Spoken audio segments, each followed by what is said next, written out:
Siddipet rural మండలం పుల్లూరి గ్రామంలో కాళేశ్వరం నీటితో గ్రామ చెరువులు నింపాలని రైతులు ధర్నా కార్యక్రమం చేపట్టారు.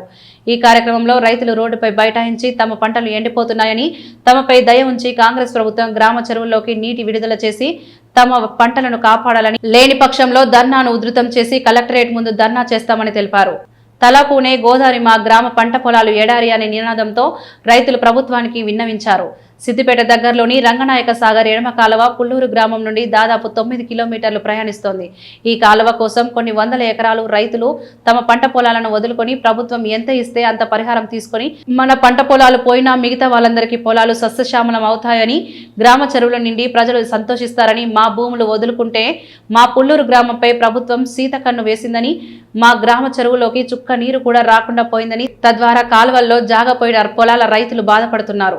ఈ విషయమై మా గ్రామ చెరువు నింపడం కోసమే ఇరిగేషన్ ఏఈకి, డిఈకి, జిల్లా కలెక్టర్ గారికి, స్థానిక ఎంఆర్ఓ గారికి ఎన్నో వినతి పత్రాలు అందించినా ఎలాంటి ప్రయోజనం లేదని, రాజకీయ నాయకులకు, అధికారులకు విన్నవించినా ఎలాంటి స్పందన లేదు. కాబట్టే పార్టీలకు అతీతంగా రైతులందరూ ఏకమై ధర్నా కార్యక్రమం చేపట్టామని, తమ గూడు విని ఇప్పటికైనా ప్రభుత్వం మల్లన్న సాగర్ కాల్వ ద్వారా 3R కాల్వ ఇరుకోడు, చిన్నగుండవెల్లి, పుల్లూరు, రామంచ వరకు కాల్వ శాంక్షన్ అయి ఉంది. కాబట్టి ఆ కాల్వను త్వరగా పూర్తి చేసి మా రైతులను ఆదుకోవాలని, గత్యంతరం లేని పరిస్థితుల్లోనే ధర్నా చేయడం జరుగుతుందని తెలిపారు.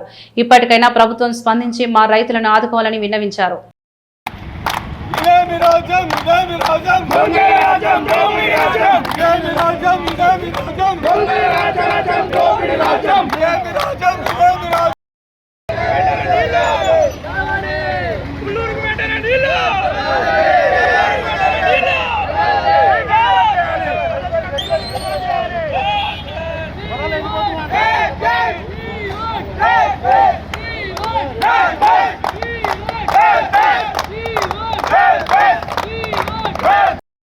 ఇదంతా గత చరిత్ర.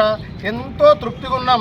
ఒక కాలువ పేద రైతులది దాదాపు 6 కిలోమీటర్లు మా పుల్లూరు గ్రామంలోనే తూర్పు పశ్చిమ కలుపుకుంటే 6 కిలోమీటర్ల కెనాల్ తీసిర్రు. అతి తక్కువ పరిహారం ఇచ్చిన మా గ్రామ రైతులందరూ స్వచ్ఛందంగా హీనంగా సంతకాలు పెట్టి డబ్బులు తెచ్చుకుంటే మా చెల్లు నిండుతాయని ఆశపడ్డాం. కానీ కుంట కూడా నిండలేదు. ఒక్క కుంట కాదు కదా, ఒక్క ఎకరానికి కూడా ఆయకట్టు రాలేదు. దానివలన మేము దాదాపు 7-8 సంవత్సరాల నుంచి విపరీతమైన బాధపడతా ఉన్నాం. మా భూమికి నీళ్లు ఎట్లా అని మేము అధికారులను నిలదీస్తే మీ 3R ప్యాకేజ్ కింద మల్లన్న సాగర్ టు గుండెల్లి, ఇరుకోడు, గుండెల్లి టు బండ చెరువు అని మాకు పదే చెప్తా ఉన్నారు. ఏమనంటే గుండెల్లి రైతులు అడ్డుకుంటున్నారు అన్నారు. పెద్ద రైతుల భూములు అడ్డుకొని చిన్న రైతుల భూములు గుంజుకొని 6 కిలోమీటర్ల కెనాల్ తీసుకపోయినా మా కుంట నిండలేదు. మా